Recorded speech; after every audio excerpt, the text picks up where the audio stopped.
తిలకించుటకై ఇలకేటించిన గంగ గౌతమ ముని వలన వచ్చినది కనుక గౌతమిగాను, గోదావరి ప్రవహించినది కనుక గోదావరిగాను ప్రసిద్ధి చెందెను అని తనకు తెలిసిన వృత్తాంతమును శిష్యునికి వివరించారు. పవిత్రమైన కార్యాచరణకు వచ్చినది కనుకనే గోదావరి తల్లి పవిత్రమైనది.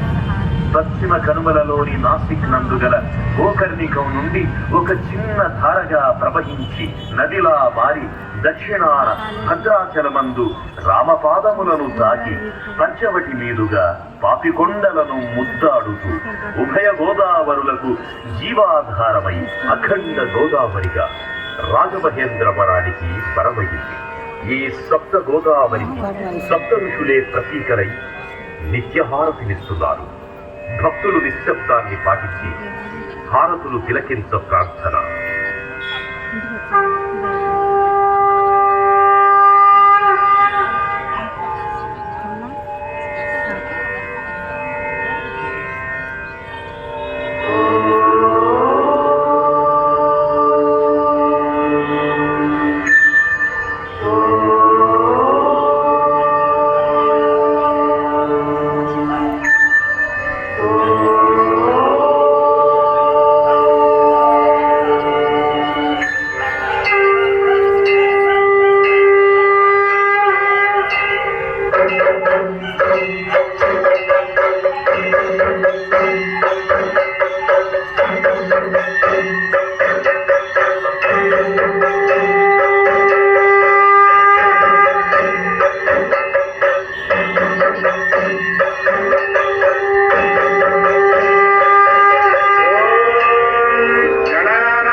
ఏకహారతి.